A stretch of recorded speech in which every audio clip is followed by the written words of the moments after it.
설교를 시작하면서 한 가지 질문을 좀 드리기를 원하는데요. 혹시 여기 계신 성도님들은 믿음이 무엇이다 라고 생각하십니까? 믿음이 무엇일까요? 올 초 저는 나는 신이다 라는 다큐멘터리를 보았습니다. 이 다큐멘터리가 굉장히 우리나라를 떠들썩하게 만들었었죠. 여러 이단들의 만행들이 적나라하게 드러나는 다큐멘터리였기 때문에 더욱더 보는 이들마다 큰 충격을 받았습니다. 저는 그 다큐멘터리를 보면서 참 믿음이라는 것이 중요하다라는 것과 참 믿음이라는 것이 무섭구나라는 이 양가적인 감정을 함께 느꼈었는데요. 믿음이 중요하다라는 것은 이 바른 믿음이 굉장히 중요하구나라는 것을 굉장히 많이 느꼈던 다큐멘터리이기도 합니다. 반대로 무서움이라는 것은 이 맹신이 얼마나 삶을 망가뜨리고 일상을 망가뜨릴 수 있는구나라는 것을 또한 느끼면서 굉장히 무서움을 많이 느꼈었습니다. 특별히 이단 단체 안에서 고학력자들도 많았고요, 사회 지도자, 지식인층도 많았다라는 것을 보면서 그렇게 대단한 사람들이, 그렇게 똑똑한 사람들이 이상함을 느끼지 못하고 인지하지 못한다라는 점이 더욱더 저를 무섭게 만들었던 것 같습니다. 삶과 생각이 정상적인 사고와 분명히 거리가 있음에도 불구하고 그것을 알아차리지 못할 정도로 맹신하며 또 그것을 당연하게 여기며 그것을 지키고자 온몸을 불사르는 모습을 보면서 저는 어떠한 것이 진정한 믿음인가에 대한 고민을 하게 되었는데요. 또 한편으로는 저의 믿음을 돌아보게 되는 계기도 되었습니다. 나의 믿음은 저들의 믿음보다 나은가에 대한 고민이었습니다. 그들은 엉터리를 가지고도 저렇게 열심히 믿고 자신을 변화시키고자 최선을 다하는데, 나는 진정한 복음을 가진 자로서 나의 삶을 변화시키고자 얼마나 노력하고 있는가. 그들은 엉터리 저 교주를 기쁘게 하고자 최선을 다하는데, 나는 완전하시고 온전하신 하나님을 기쁘시게 하고자 얼마나 나의 믿음을 노력하고 있는지에 대해서 저는 끊임없이 돌아보며 생각하게 되었습니다. 그러던 중 오늘 본문을 보았고요. 오늘 본문은 바로 이러한 질문에 답을 주시는 하나님의 말씀처럼 느껴졌습니다. 주님께서는 오늘 말씀의 한 여인의 모습을 통해 주께서 기뻐하시는 믿음이 어떠한 믿음인지를 우리에게 알려주고 계시는구나 라고 느꼈기 때문입니다. 오늘 말씀에 등장하는 이 수로보니게 여인은 사실 그녀의 삶을 보면 너무나도 어둡습니다. 특별히 그녀가 살고 있는 이 두로 지방도 정말 영적으로 어둡기는 성경의 그 어떠한 지역보다 더 어둡다라고 말씀할 수 있는 지역인데요. 지리적으로 두로는 갈릴리에서 북서쪽으로, 그러니까 지중해 연안 쪽으로 한 56km 정도 가면 있는 정말 가까운 지역의 지방입니다. 이 도시가 우리가 친숙하게 여긴다면 그 이유는 성경에서 종종 두로와 시돈이라는 이 두 지명이 동일하게 함께 쓰이고 있기 때문인데요. 이 두 도시는 둘 다 베니게의 중요한 도시 중에 강력한 도시 국가입니다. 무역과 상업의 중심지이고요. 특별히 이 도시는 다윗과 솔로몬 왕 때부터 우상 숭배와 이교를 상징하고 있기 때문에 더욱더 성경에서 많이 언급되어져 왔습니다. 특별히 시돈은 어떤 곳입니까? 시돈은 이 북이스라엘을 타락의 길로 가게 만든 이세벨 여왕의 고향이기도 합니다. 그래서 두로와 시돈이 얼마나 영적으로 어두운 곳인지, 얼마나 침체된 곳인지는 우리가 너무나도 피부적으로 잘 알고 있다는 것이죠. 특별히 에스겔서 28장 18절은 두로에 대해서 이렇게 기록하는데요. 내가 죄악이 많고 무역이 불의함으로 내 모든 성소를 더럽혔으며 내가 내 가운데서 불을 내어 너를 사르게 하고 너를 보고 있는 모든 자 앞에서 너를 땅 위에 재가 되게 하였도다 라고 기록하고 있습니다. 이렇듯 선지자들은 이 두로와 시돈을 교만과 탐욕에 대해 이 거듭거듭 심판할 것을 예언하고 있는 도시다라는 것이죠. 또한 이러한 두로에 대한 평가는요, 신약 시대를 넘어서 이 요세푸스라는 역사학자는 이렇게도 평가를 합니다. 이스라엘의 가장 원한 깊은 원수 중 하나이다. 두로는 바로 이런 곳입니다. 유대인들에게는 어떻게 느껴졌을까요? 더러운 이방인들이 몰려 사는 지역이고, 그래서 절대로 우리는 발걸음조차 하지 않는 정말 더럽고 어두운 곳, 이것이 바로 유대인들에게 느껴지는 두로라는 지역이 갖는 의미다라는 것이죠. 그런데 이러한 곳에서 한 여인이 살고 있다라는 것이죠. 바로 오늘의 본문의 주인공이죠. 근데 그녀의 상황은 그 중에서도 참담합니다. 그녀는 더러운 귀신 들린 딸을 두고 있습니다. 특별히 그녀는 헬라인으로서 헬라어를 쓰고 있고요. 수로보니게, 즉 수로 지역의 보니게 족속의 여인입니다. 이방인을 싫어하는 유대인으로서 이 여인은 모든 것을 멀리하고 싶어하는, 정말 말도 섞기 싫고 같은 자리에 있기 싫은, 너무나도 이렇게 표현하면 그렇지만 최악 중에 최악이다 라고 평가되는 여인이 바로 오늘 본문의 주인공인 이 수로보닉의 여인이다라는 것이죠. 어둠이 깊게 깔려 있고요, 영적으로 완전히 죽은 것 같은 여인이 바로 이 여인이다라는 것입니다. 그런데 바로 그러한 여인이 있는 곳에 지금 예수님이 가십니다. 성경은 왜 예수님께서 이곳에 가셨는지에 대해서 우리에게 말씀하고 있지는 않습니다. 왜 유대인들이 가기 원하지 않는 그곳에 가셨는지, 왜 그곳으로 가셔야만 했는지, 특별히 예수님이 그 직전까지 있었던 곳은 갈릴리 지역임에도 불구하고 이제 왜 유대인들이 쳐다도 보지 않는 그곳에 갔는지에 대해서 성경은 우리에게 언급하고 있지 않다라는 것이에요. 하지만 우리가 확실하게 아는 한 가지는 그곳은 영적으로 너무나도 어둡고, 그 영적으로 어두운 곳에 더 어두운 그녀가 있는 곳에 생명의 빛 대신 그 주님께서 어둠을 밝히고자 그곳에 가셨다라는 사실이고요. 더 한 가지는 그렇기 때문에 그곳의 사람들은, 특별히 그녀는 그 예수님을 바라볼 수밖에 없었다라는 것입니다. 그래서 성경은 이렇게 표현하죠. 오늘 말씀은요, 아무도 모르게 하시려 하나 숨길 수 없더라 라고 표현하고 있는 것입니다. 곧 예수님은 어두워서 구원과 관계가 없어 보이는 그녀를 통해서 우리에게 그녀를 구원하심으로 말미암아 구원받는 참 믿음, 자신이 기뻐하는 참 믿음이 무엇인지를 우리에게 선명하게 알려주시고자 직접 그곳에 가셨고 그녀를 준비시키셨고 그녀를 만나 주셨다라는 것이 오늘 본문의 큰 핵심의 내용이 된다라는 것입니다. 당연히 자연스럽게 그녀는 빛 대신 그 주님에 대한 소식을 듣게 됩니다.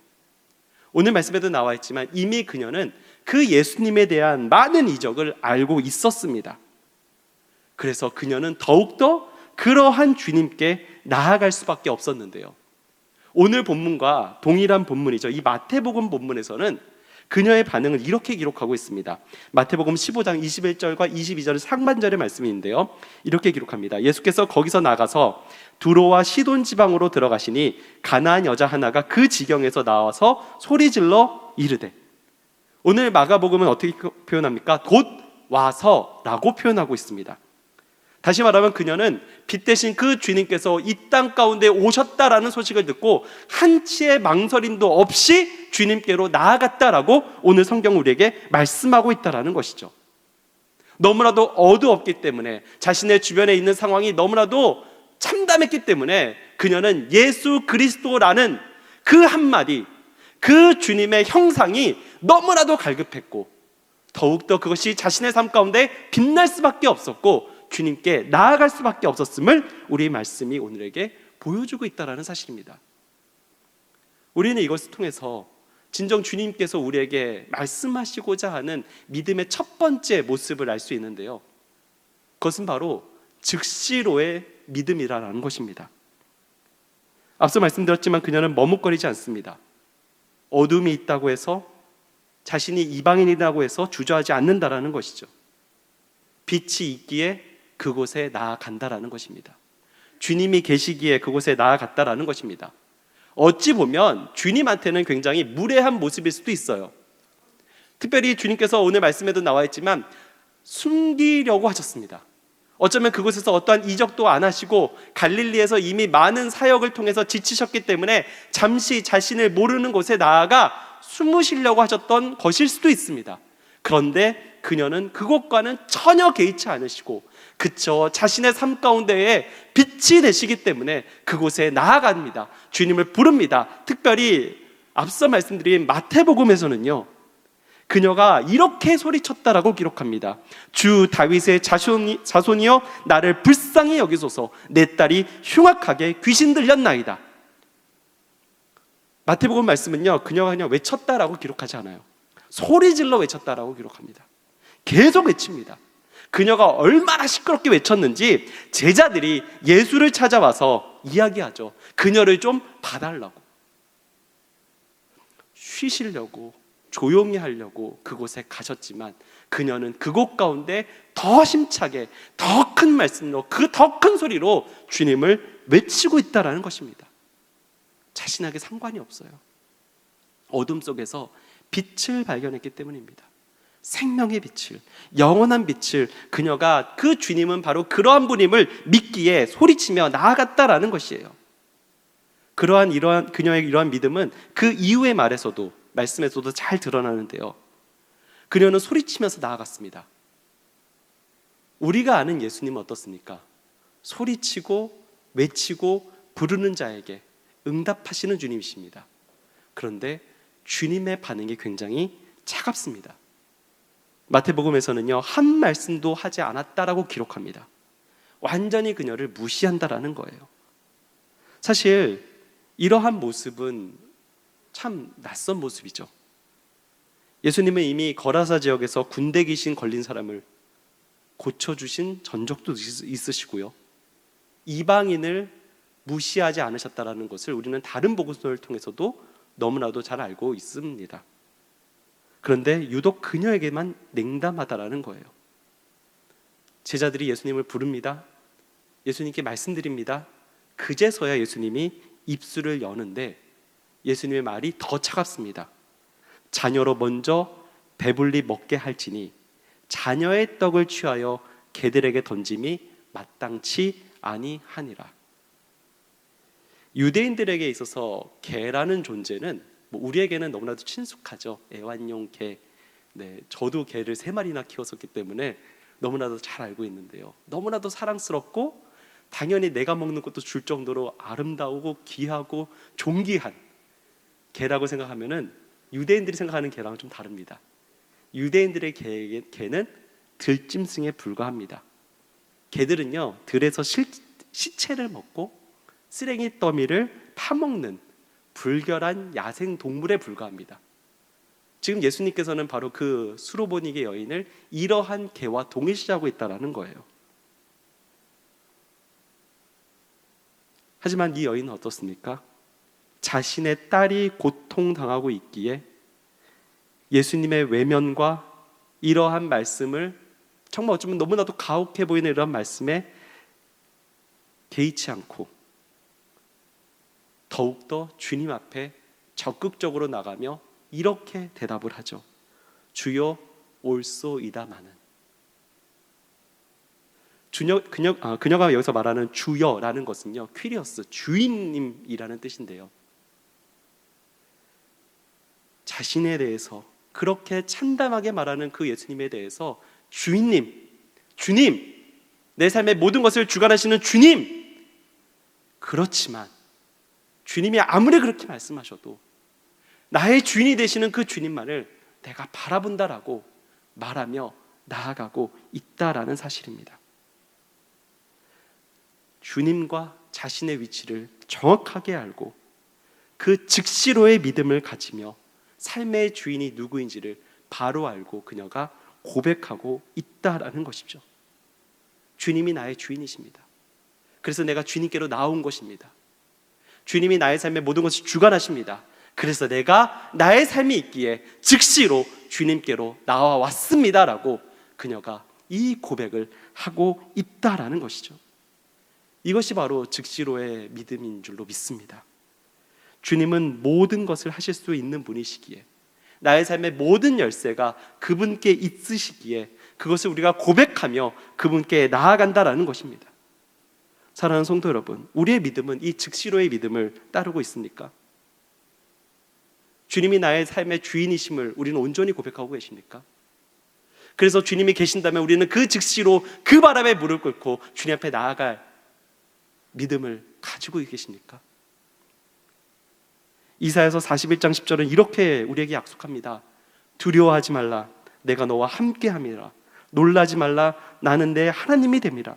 내가 너를 굳세게 하리라. 참으로 너를 도와주리라. 참으로 나의 의로운 오른손으로 너를 붙들리라. 이것이 우리의 주인이 되시는 주님의 약속이십니다. 우리가 즉시로 주님께 나아가기만 한다면, 우리의 삶을 다 들고 즉시로 주님을 붙들기만 한다면, 나의 삶의 모든 문제를 가지고 주님 앞에 나아가기도 한다면, 우리가 이 약속을 믿고 주님 앞에 무릎 꿇고 나아갈 때에 주님께서 그 믿음을 기뻐하시며 우리에게도 동일한 은혜의 역사를 주실 줄로 믿습니다. 우리가 발견하게 되는 두 번째 주님께서 기뻐하시는 믿음은 바로 있는 모습 그대로 나아가는 믿음입니다. 다시금 말하면요, 자존감을 덮는 믿음인데요. 사실 자존감이라는 것은 무엇입니까? 그것은 바로 스스로를 드러내는 마음이라고 하는데요, 우리가 실질적으로 쓸 때는 자존심이라는 것은 남에게 인정받고 싶어하는 마음이다라는 것입니다. 그런데 오늘 이 수로보니게 여인은요, 모든 자존심을 내려놓습니다. 우리도 앞서 들었지만 수로보니게 여인에게 주님께서는 너는 개다 라고 명령하세요. 그 말을 들으면 누구나 기분이 나쁘고요, 어떻게 나한테 그렇게 말씀할 수 있습니까? 내가 이렇게 나왔는데요, 이렇게 기다렸는데요, 오자마자 이렇게 말씀하시는 것이 어디 있습니까? 라고 말씀할 수 있음에도 불구하고 그녀는 옳습니다, 제가 개입니다 라고 고백을 하고 있다라는 사실이에요. 그녀는 자신이 하나님의 은혜를 받을 자격이 없는 전적으로 죄인임을 충만하게 인정하고 있다라는 것입니다. 자신을 완전하게 내려놓고 주님 앞에 다가가고 있다라는 것이에요. 어떻게 그녀가 이렇게 할 수 있었을까요? 그녀의 딸이 귀신 들렸을 때에 그녀가 살던 곳은 두로 지역이었습니다. 그 말은 많은 우상들과 많은 다른 이교도인들이 있었다라는 것이에요. 아마도 여러 의사들을 만났을 것이고요, 여러 성전에 가서 여러 우상들에게 기도하며 제사를 지냈을 것입니다. 하지만 낫지 않았을 거예요. 그러던 중에 그녀에게 한 가지 소식이 들립니다. 예수라는 사람이 있는데 그 사람의 가는 곳마다 모든 귀신이 사라지더라. 그녀가 물어봤습니다. 나는 이방인인데요, 그 유대인이 내 말을 들어줄까요? 사람들이 말했을 겁니다. 그 사람이 거라사 지방에도 갔대. 그곳에서 엄청난 기적을 일으켰대. 야, 한번 그 사람 만났으면 좋겠다. 그렇지 않니? 수로보니게 여인은요, 그 얘기를 들으면서 생각했을 것입니다. 그래, 예수를 한 번만 만나보자. 그분을 만나면 그분이 우리 모두를 사랑해 주신다고 하셨으니 나의 이 자녀의 이 아픔을 고쳐주실 거야 라고 생각했을 것입니다. 그래서 그녀는 예수가 왔다는 얘기를 듣고 그 즉시로 나아갔고, 그래서 그 말을 들었을 때에, 너는 개다 라는 말을 들었을 때에 그럼에도 불구하고 옳습니다 라고 말할 수 있다라는 것입니다. 그녀는 이미 예수님이 자신을 사랑한다라는 사실을 너무나도 잘 알고 있었다라는 것이에요. 그러다 보니까 사실 제가 느끼기에 이 여인에게서 집중됐던 말은요, 개라는 표현보다는 그 앞서 먼저라는 이야기를 더 먼저 받아들여지지 않았을까라고 생각이 듭니다. 27절에 이렇게 말하죠. 자녀로 먼저 배불리 먹게 할지니라 라고 말씀하시는데요, 이 말은요, 너희에게 줄 것이 없어 라는 말이 아닐 것입니다. 나중에 혹은 온전할 것을 내가 아직 줄 준비가 되지 않았다라는 뜻이죠. 그 여인은 한 예수님의 사랑을 이미 경험하고 그분을 이미 집중하고 있었기 때문에 우리가 느꼈을 때에 개라는 단어에 집중했을지 몰라도 그녀에게는 그 말보다 먼저라는 단어에 집중하며 주님의 의도를 바르게 파악했다라는 것이죠. 나를 사랑하는 자의 나를 바라보고 나를 바라보는 그 사람에 우리가 집중할 때에 예수님의 말씀을 온전히 깨닫게 되고요, 그로 말미암아 주님의 그 뜻을 관통하여 주님께 온전한 고백을 할 수 있게 된 것입니다. 사랑하는 성도 여러분, 하지만 우리는 이미 그러한 주님의 사랑을 받은 자들이죠. 우리 주님께서는 죄인인 우리를 이미 사랑하시사 우리를 위하여 십자가에 못 박혀 죽으셨습니다. 그리고 그 예수를 믿을 수 없기에 성령으로 말미암아 우리를 강권적으로 택하시고 우리로 말미암아 믿음을 허락해 주셨습니다. 우리는 그러한 사랑을 받은 자들이에요.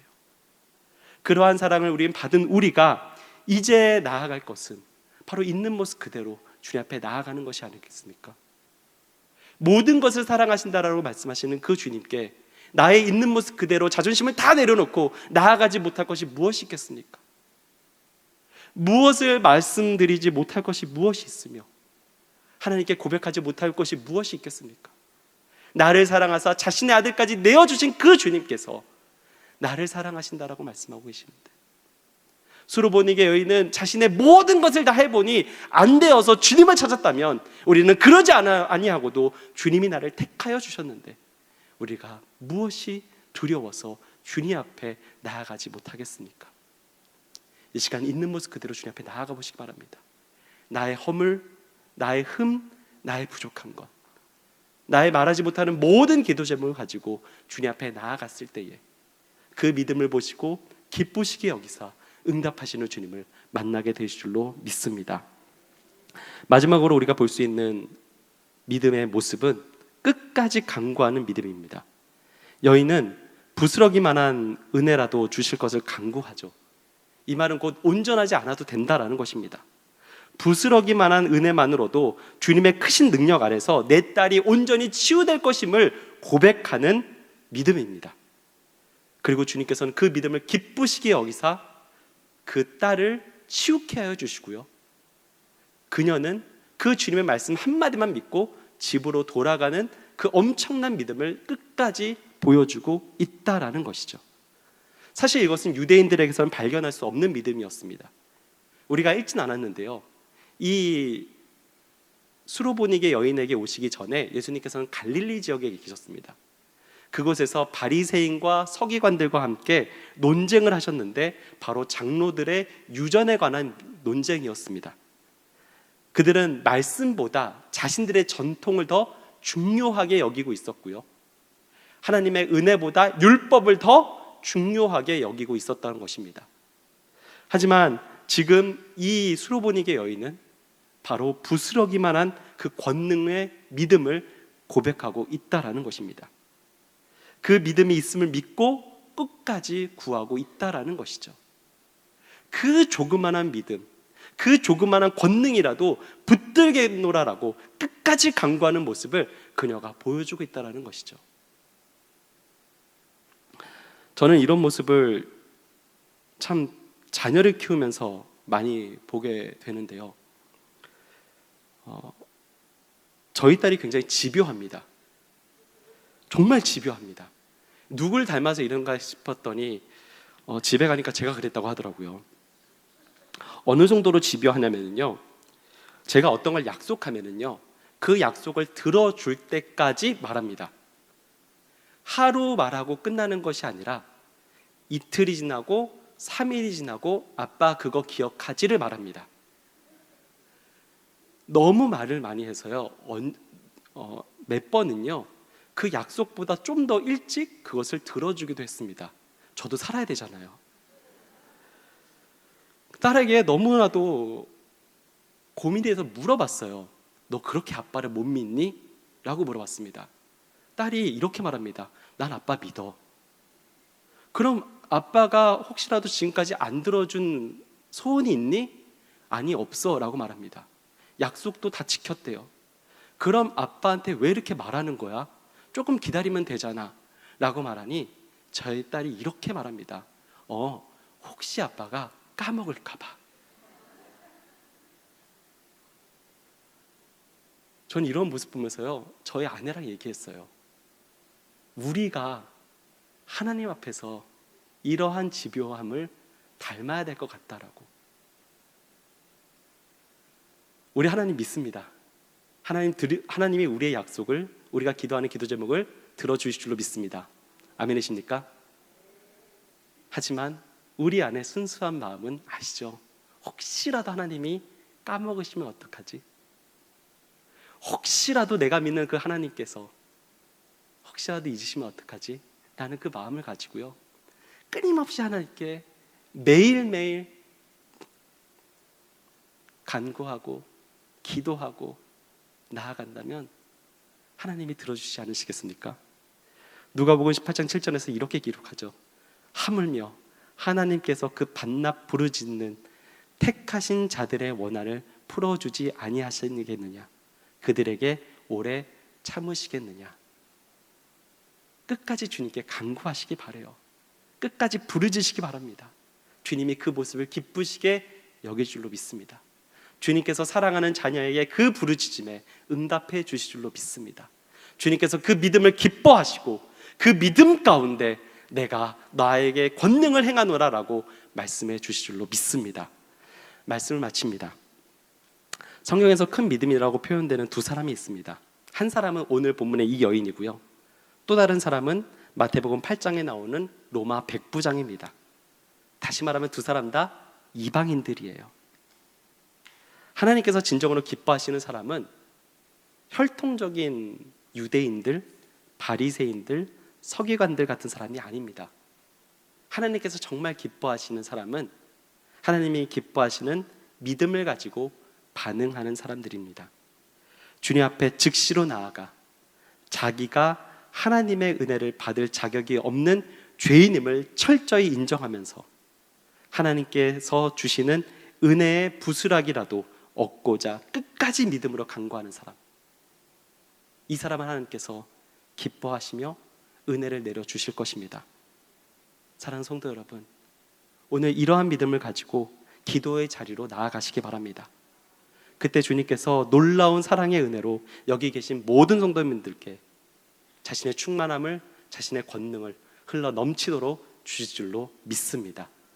함께 우리 찬양 말씀을 기억하시면서 찬양하면서 기도의 자리로 나아가도록 하겠습니다.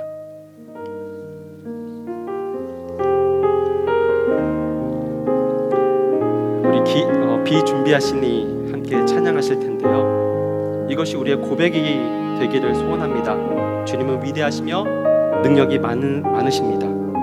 언제나 우리와 함께 하시며 우리를 채워주시기 위해서 최선을 다하시는 분이십니다. 그러한 주님을 바라보시며 그러한 주님 앞에서 믿음으로 고백하는 이 찬양이 되기를 소원합니다. 함께 찬양하겠습니다. 우리 주는 위대하며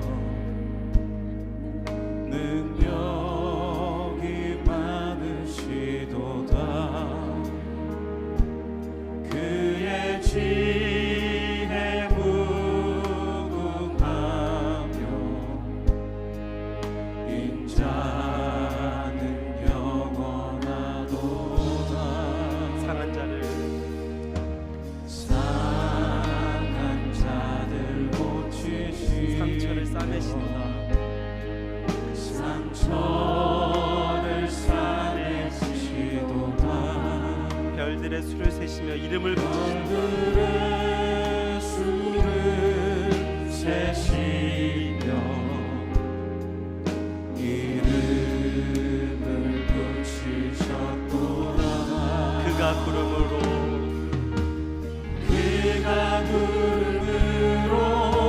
하늘을 덮으시며 나를 위하여 비준비하시니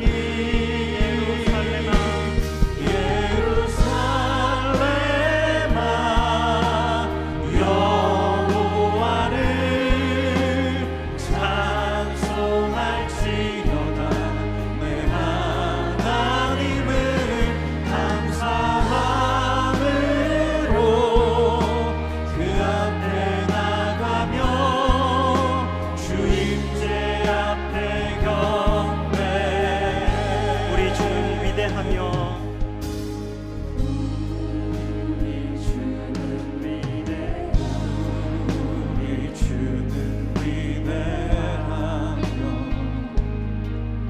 능력이 많으시도다. 그의 지혜 무궁하며 인자는 영원하도다. 상한 자를 고치시며 상한 자들 우리 주님 우리의 상처를 싸매시는 주님인 줄로 믿습니다. 상처를 싸매시도다. 별들의 수를 세시며 별들의 수를 세시며 이름을 붙이셨도다. 그가 구름으로 하늘을 덮으시며 땅을 위하여 이 준비하시니 예루살렘아 여호와를 찬송할지어다. 내 하나님을 감사함으로 그 앞에 나가며 주임제 앞에 경배해. 자, 우리 함께 기도 제목 읽으시면서요, 우리 함께 기도하도록 하겠습니다. 있는 모습 그대로 주 앞에 나아가오니 우리를 받아주시고 주의 사랑의 충만함을 누리게 하소서. 주께서 부르실 때 즉시로 순종하여 나아가는 믿음을 주시사 하늘의 복을 누리는 삶이 되게 하소서. 우리 자녀의 믿음이 매일 자라나게 하시고 삶을 통해 주께 영광 돌리는 자녀 되게 하소서. 우리가 온전히 기도하며 나아갈 때에 주님께서 우리에게 믿음을 더해 주실 줄로 믿습니다. 그 믿음을 더함으로 말미암아 정말 우리의 삶이 변화될 줄로 믿습니다. 우리의 삶이 변화될 때에 우리의 가정이 변화되고요, 우리의 자녀가 변화될 줄로 믿습니다. 이 시간 우리 주여 한번 외치시며 정말 믿음을 달라고, 주여 온전한 믿음으로 나를 붙들어 달라고, 주여 우리 가정을 변화시켜 주시고 이 믿음을 통하여 자녀를 변화시켜 달라고 함께 기도하며 나아가도록 하겠습니다. 주여